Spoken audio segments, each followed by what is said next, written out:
आज हम लोग फंक्शंस ऑफ कॉमर्शियल बैंक्स के बारे में पढ़ेंगे। अभी देखिए, main function of commercial bank can be summed up in one sentence, the banks can lend. Bank क्या करता है? लेंड करता है मनी। लेंड करने का मतलब हो गया कि बैंक क्या करेगा, पैसे को क्या करता है, किसी को देता है। बोरोइंग एंड लेंडिंग दो वर्ड है। बोरो करने का मतलब होगा कि किसी से पैसा लेना, लेंड करने का मतलब होगा किसी को पैसा देना। अब बैंक, मानिए कोई भी व्यक्ति बैंक चला रहा है, तो बैंक वाले जैसे हम और आप काम करते हैं, मानिए कि घर में पैसा रखते हैं, क्या बैंक वाले पैसे को ऐसे रख देंगे तो उनका बिजनेस चलेगा? कभी नहीं चलेगा। वो तो उसी पैसे को प्रिंसिपल अमाउंट बना के क्या करते हैं, घुमाते रहते हैं। यही तो उनका काम है। अब देखिए, टू रिसीव डिपॉजिट्स, और बैंक का क्या काम है? टू रिसीव डिपॉजिट्स, डिपॉजिट्स को रिसीव करना, एडवांस लोन्स, और उसी पैसे से क्या करना, लोन एडवांस कर देना, are the two main functions of और कॉमर्शियल बैंक्स। सभी बैंकों का मूल रूप से यही दो क्या है, फंक्शन है। क्या करना? टू रिसीव डिपॉजिट्स, लोगों से पैसा लेना, और एडवांस कर देना, लोग किसी सामने वाली पार्टी को दे देना। ये क्या है? दो मेन फंक्शन है commercial bank. They borrow in the form of deposits, लोगों से क्या करते हैं, बोरो करते हैं, पैसा लेते हैं, किस रूप में? डिपॉजिट के रूप में।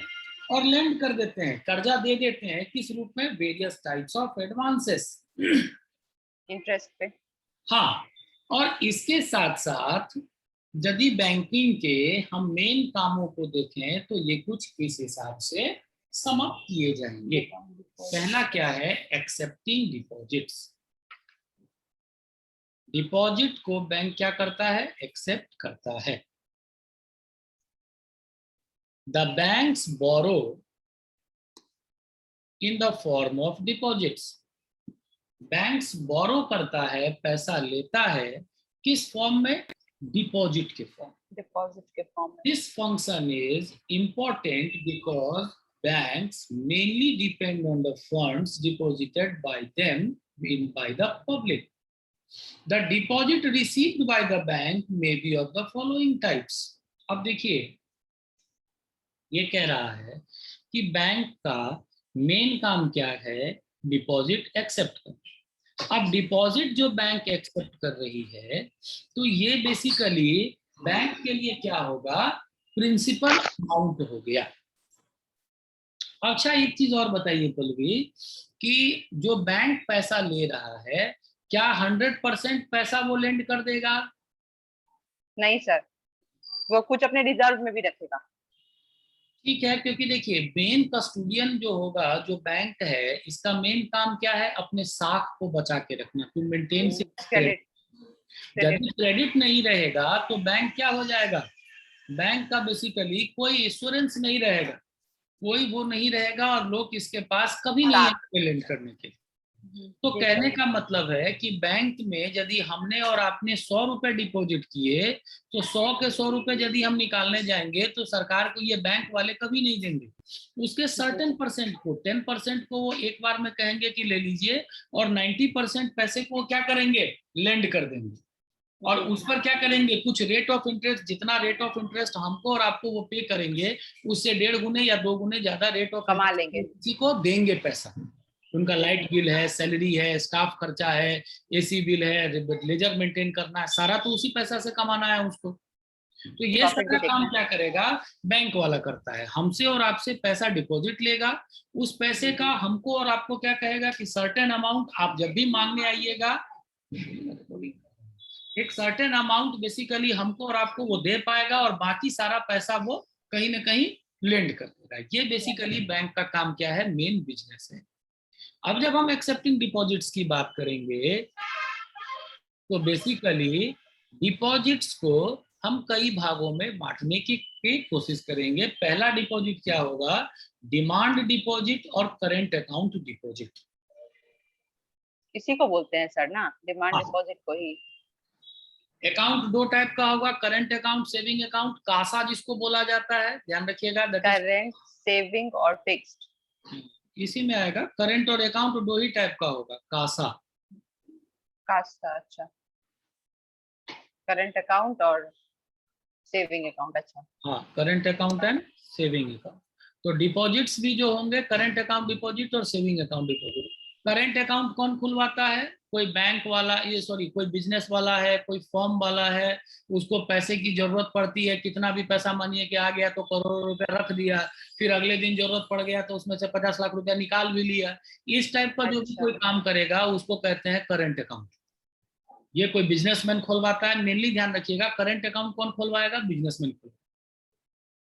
करंट अकाउंट पे बैंक क्या करती है, हमें कुछ मतलब वो रेट ऑफ इंटरेस्ट पे नहीं करेगी, बल्कि हमसे ही कुछ पेनल्टी के रूप में चार्ज करती है, क्योंकि उसको जब अच्छा, जितना मन होगा पैसा वो डिमांड डिपॉजिट के रूप में विड्रॉ कर।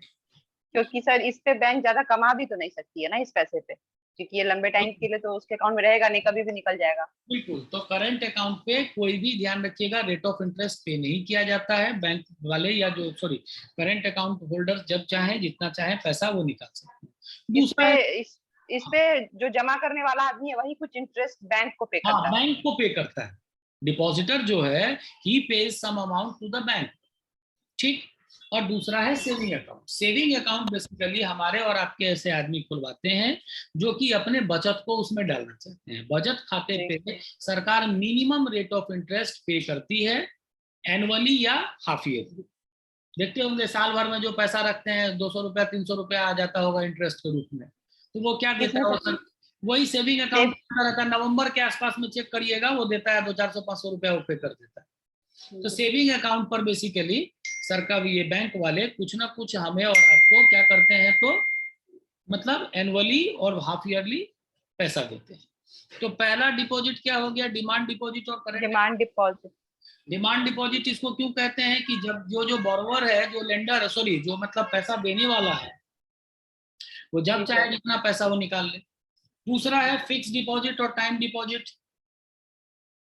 फिक्स डिपॉजिट और टाइम डिपॉजिट, एफडी आप करवाइएगा या टाइम डिपॉजिट करवाइएगा। एफडी क्या होगा? मान लीजिए कि 8% रेट ऑफ इंटरेस्ट से आप 10 लाख रुपए को बैंक में रख देते हैं, तो दैट इज कॉल्ड एफडी। इसी का एक टाइप होता है आरडी, रेकरिंग डिपॉजिट कहते हैं। 10 लाख रुपया जैसे आप एसआईपी वगैरह पे करते हैं, हर महीना कुछ कुछ क्यूमुलेटिव फ्रीक्वेंसी में पे करते चले जाते हैं, 2000 4000 5000 करके बैंक को देते चले जाते हैं, that is called recurring deposit, RD. ठीक है ना, आरडी। उसी को टाइम डिपॉजिट भी कहते हैं कि धीरे धीरे सबसे अच्छा क्या होता है सर, एफडी करवाना चाहिए या आरडी करवाना चाहिए? अब ऐसा कुछ नहीं है, रेट ऑफ इंटरेस्ट जहाँ है अभी का जो समय में, मतलब वो गवर्नमेंट बैंक के रेट्स को कम कर रही है। सिंपल मतलब है कि बैंक, गवर्नमेंट क्या चाह रही है, जो एफडी का पैसा है, जो मतलब डिपॉजिट सेविंग का पैसा है, वो मार्केट में है। तो अभी के समय में बेटर है एसआईपी वगैरह करवाइए। यदि आपको मतलब मार्केट का ज्ञान है तो फिर शेयर मार्केट का ज्ञान है तो एसआईपी, म्यूचुअल फंड, ये सब बेटर चीजें हैं, वो बाद में बात करेंगे। और तीसरा है हमारा saving bank deposits. Saving bank deposits क्या होगा? जो हम और आप जैसे लोग खुलवाते हैं। इसमें कहा जाता है withdraw money usually once a week. लोग मतलब नॉर्मली एक सप्ताह 10 दिन पे क्या करते हैं, अपने पैसे निकालते हैं। और sometimes there are also restrictions, total amount that can be withdrawal one time and total amount that can be placed on deposit. अब इसमें भी बैंक क्या करती है, रिस्ट्रिक्शन रख देती है कि टोटल अमाउंट आप एक साथ विड्रॉ नहीं कर सकते हैं, जितना अमाउंट आप रख रहे हैं उसके according. These deposits are generally made like the current account deposits, the saving bank deposits are payable on demand and also they are drawn upon through checks. अब जो सेविंग बैंक डिपॉजिट्स है इनको आप क्या कर सकते हैं, या तो डिमांड के साथ आप पे कर सकते हैं, या नहीं तो आप चेक के थ्रू क्या कर सकते हैं, विड्रॉ कर सकते हैं।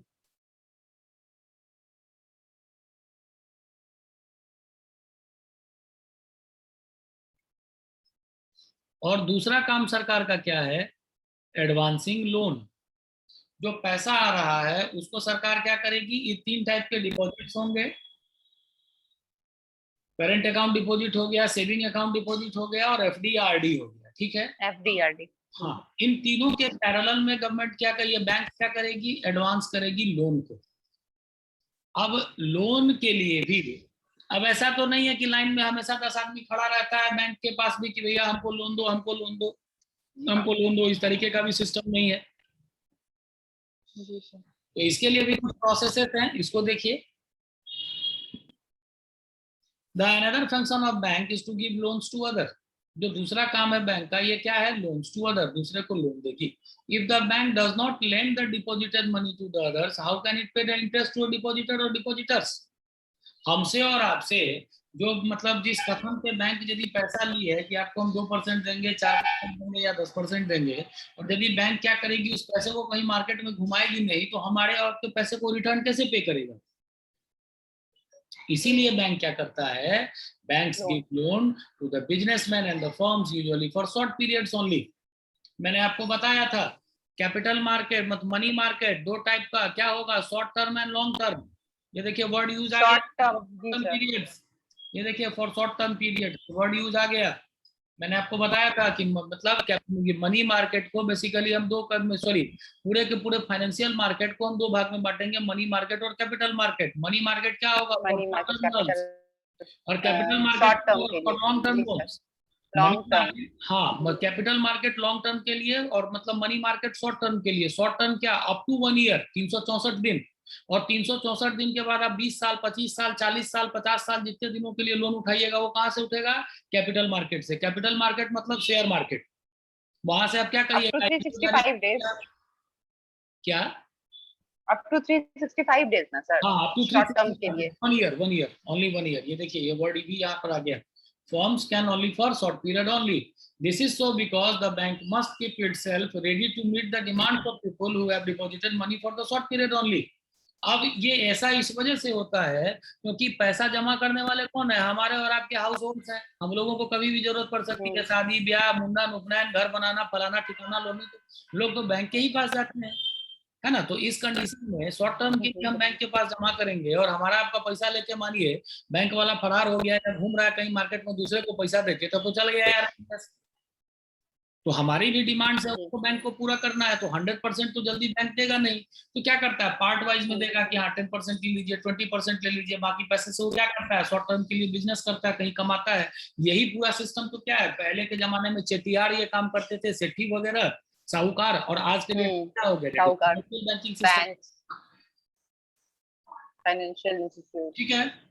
In advancing loans, the banks has to shoulder a heavy responsibility. The bank makes profit by advancing loans, but the bank deals in other people's money and it has to keep some ready to cash for the mid depositors' demand.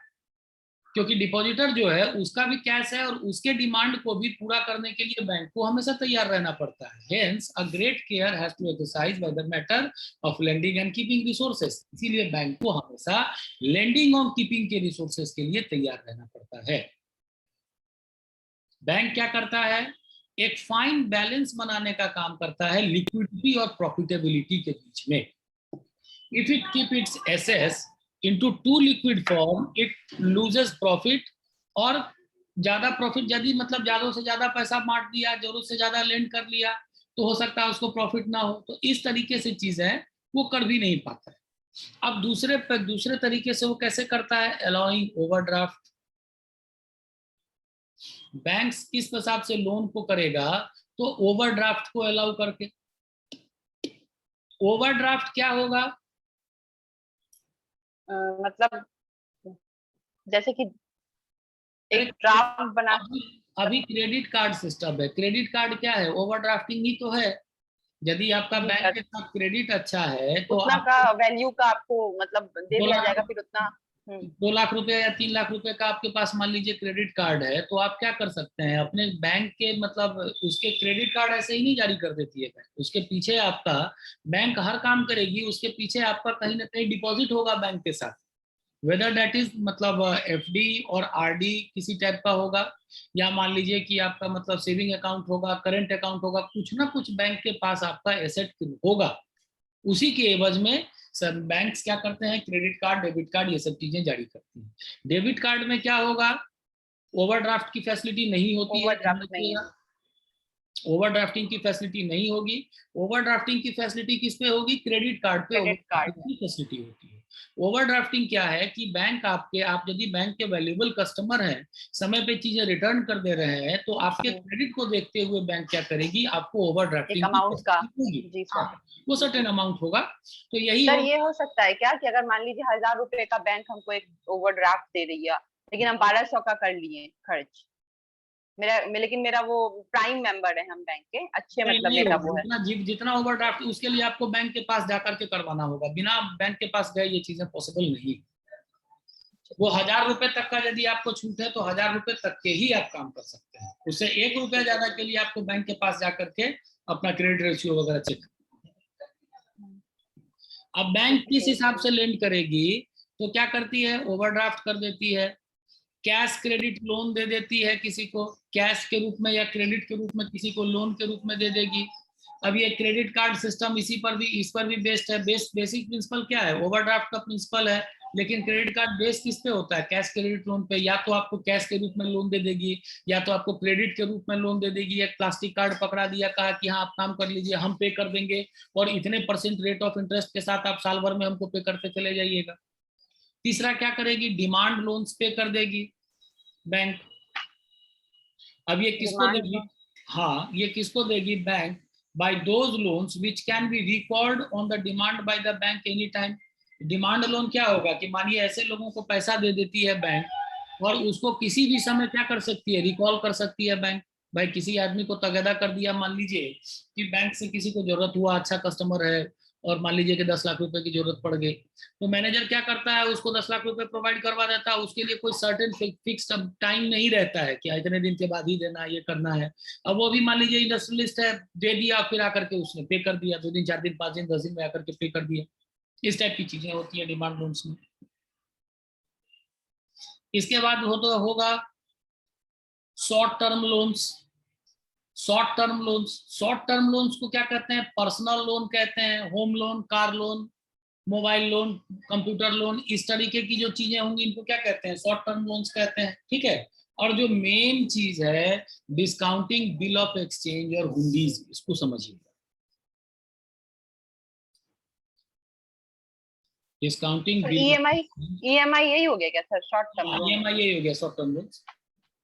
Bill of exchange और हुंडी क्या होगा, इसको समझिए। मानिए कि ये कोई एक व्यापारी है, ये दूसरा व्यापारी,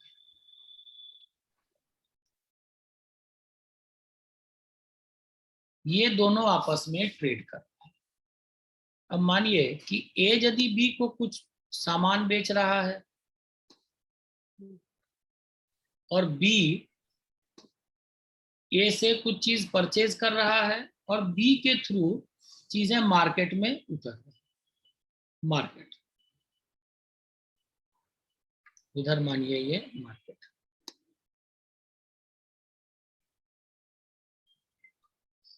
अब ये बताइए मुझको कि क्या बी हमेशा जरूरी है कि ए से ट्रेड करेगा तो पैसे में ही ट्रेड करेगा? हमेशा पैसे में ट्रेड नहीं करेगा, क्योंकि बी से भी मानिए कि बाजार से हम और आप जैसे लोग सामान खरीद के ले गए, बी के साथ हमारा अच्छा रिश्ता है, हमने कहा कि भैया ठीक है अभी हमारे पास पैसे नहीं है, 40,000 का हमने सामान खरीद लिया, 10,000 पकड़ा दिया, कहा कि 30,000 हम 6 महीने में पे कर देंगे। इसी टाइप से चीजें नॉर्मली चलती हैं। दुकान से भी जाते हैं तो नॉर्मली लोग खाता चलाते हैं, महीना में एक बार पैसा पेमेंट कर दिए, कौन बार बार लेके जाए, एक बार दे दिए। इसी टाइप की चीजें तो ओवरड्राफ्टिंग की फैसिलिटी बी को ए ने भी दिया होगा। बी को ए ने भी दिया होगा कि मानिए बी ने माल उठाया, क्योंकि ए मानिए प्रोड्यूसर है तो उसको भी तो सामान बेचना है, सामान नहीं बिकेगा तो घर मतलब में नहीं। ए होलसेलर वाला है, हाँ, उससे बी परचेस कर रहा है, फिर बी जाके वही सामान को बेच मार्केट रहा है। में बेच रहा है। हाँ, किराने की चीजों को बेच रहा है। ठीक है। अब एक मानिए ए से बी चीजों को परचेज करता है, बी के पास मानिए 15 दिन में पैसा खत्म हो गया या सामान खत्म हो गया बी का, मानिए मार्केट में चला गया, लोगों ने कुछ ज्यादा लोगों को जरूरत पड़ गई, लेकिन कुछ पैसे इसके मार्केट में फंसे हुए हैं, तो बी के पास क्या रहेगा, कैश तो रहेगा नहीं उतना, तो वो कहाँ से उठाएगा, ए के पास से ही सामान उठाएगा। तो बी यदि 15 दिन के बाद ए के पास जाएगा तो ए क्या करेगा, इसको सामान पेड कर देगा, दे देगा, सामान दे दिया इसको। और बी क्या करेगा, क्योंकि इसके पास पैसा होगा नहीं, तो ये क्या करेगा, एक कागज के टुकड़े पर लिख करके दे देगा कि हम इतने दिनों के बाद इतने दिनों में आपको पेमेंट कर देंगे। समझिएगा। हाँ सर। बी ए को एक कागज के टुकड़े पे चीजों के बारे में मेंशन करके लिख देगा कि हाँ हमने इतना वो लिया, इतना पैसा आपको हमको इतने दिनों में पे कर देना। ठीक, यहाँ तक की चीजें क्लियर। अब इतने दिन में बिल हाँ। पे कर देगा और ये क्या करेगा, उसका उधार वाला वही खाता जो होगा उसको काट देगा। यही चीज चलती रहती है, यही तो पूरा मार्केट का सिनेरियो है बिजनेस का। तो बी ने जिस कागज के टुकड़े पर ए को लिख के दिया कि हाँ इतना पैसा हम आपको इतने दिन में पे कर देंगे, इसी को कहा जाता है हुंडी। दिस इज कॉल्ड हुंडी। और इकोनॉमिक्स के लैंग्वेज में हम कहते हैं बिल ऑफ एक्सचेंज।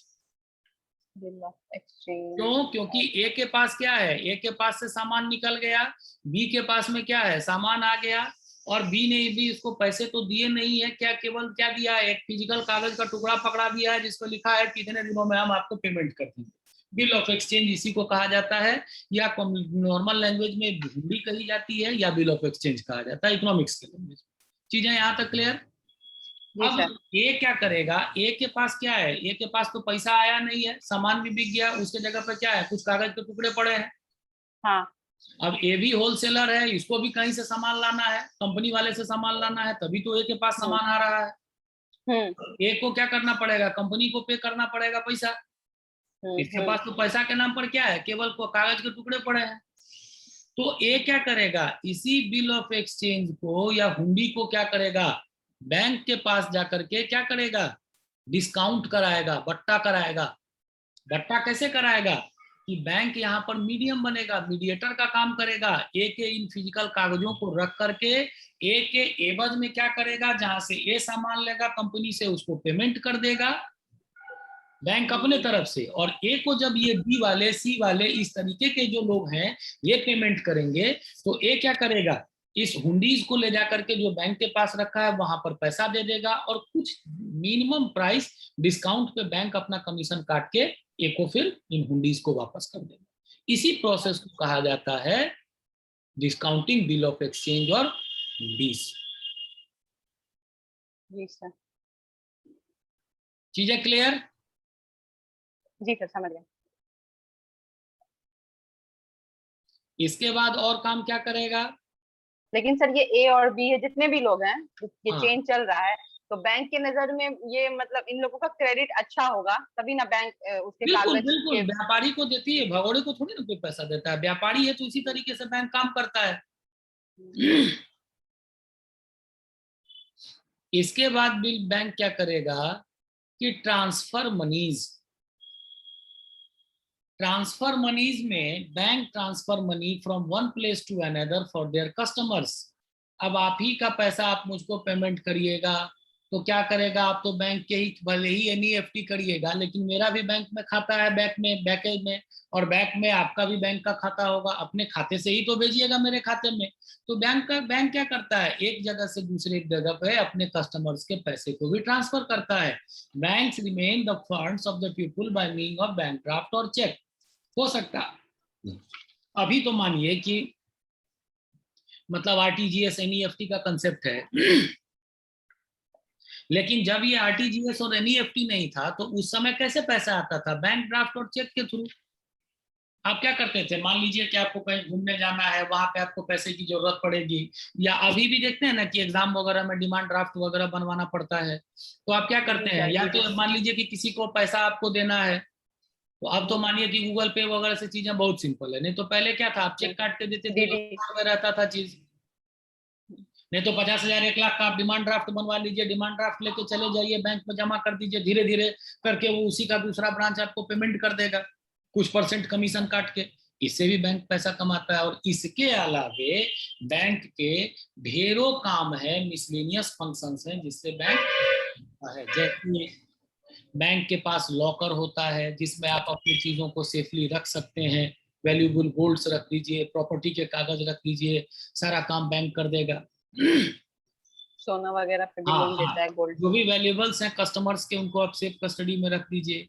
बैंक क्या करेगा, इसके बिहाफ में आपसे कुछ चार्ज लेगा, ठीक है। और यदि उस सोने से, जैसे गोल्ड लोन है ना, अक्षय कुमार बीच में घर में पड़ा हो सोना तो है काहे कोरोना, तो बीच में मानिए कि यदि आप मॉर्गेज कर देते हैं अपने गोल्ड लोन वगैरह, सॉरी गोल्ड वगैरह को मॉर्गेज करते हैं, अब ये अभी आजकल अमिताभ बच्चन आता है मनप्पुरम गोल्ड वगैरह का वो करने के लिए, तो आप क्या करिएगा कि आपकी चीजों आपने मॉर्गेज कर दिया, गिरवी रख करके पैसा ले लिया, और धीरे धीरे करके आप बैंक क्या करेगी, आपके वैल्यूएबल्स को रखी हुई है, वहां से फिर धीरे धीरे करके आप पैसा चुका दीजिएगा ना, छुड़ा लीजिए। ये सब भी काम आजकल बैंक वगैरह करने लगे हैं। इसके बाद बैंक क्या करता है, ज्वाइंट स्टॉक कंपनीज, जो भी बड़े बड़े कंपनीज हैं उनके आईपीओ निकालता है, बैंक ही निकालता है। पहली बार देखते होइएगा कि एसबीआई ने आईपीओ जारी किया है, आईसीआईसीआई बैंक ने आईपीओ जारी किया है। अंडर राइटर का काम करते हैं बैंक आईपीओ जारी करने के लिए। आईपीओ क्या है हम अगले क्लास में डिस्कस करेंगे, अभी बस ये जी समझ। सर, हाँ मैं पढ़ाऊंगा, सारी चीजें पढ़ाऊंगा, परेशान मत होइए, बताना ही पड़ेगा। तो यहाँ पे बस ये देखिए कि ज्वाइंट स्टॉक कंपनीज वगैरह के लिए बैंक क्या करता है, आईपीओ वगैरह जारी करता है। और क्या करेगा, उनके सेल और परचेज करेगा शेयर्स को, स्टॉक्स को, कंपनीज का क्लाइंट के लिए। और क्या करेगा, अब बैंक तो क्या करता है, इंश्योरेंस का प्रीमियम वगैरह भी भरने लगा है। बैंक में पैसा है, आप ऑटो डेबिट कर दीजिए, अपने आप एलआईसी का किस्त भरता चला जाएगा। मतलब उसके बाद एसआईपी वगैरह कटता चला जाएगा, अपने आप सारी चीजें होती चली जाएंगी कस्टमर के अकाउंट से, अपने आप बैंक कस्टमर के भी से। ये सब सारे काम। और क्या करेगा, ट्रस्टी के रूप में भी बैंक काम करने लगा है। मान लीजिए कि किसी को विल बनाना है, टेस्टामेंट बनाना है, बच्चों के बीच में बांटना है, और अच्छा कस्टमर है बैंक का, तो बैंक ही सारा काम कर देता है। पूरा विल टेस्टामेंट बना के, आदमी मर गया उसका सारा फिर बाल बच्चों के बीच में बांट देता है। इस सब तरीके के प्रॉपर्टी वगैरह से रिलेटेड काम आज के डेट में बैंक करता है। ये सारे जो होंगे, these are the main works of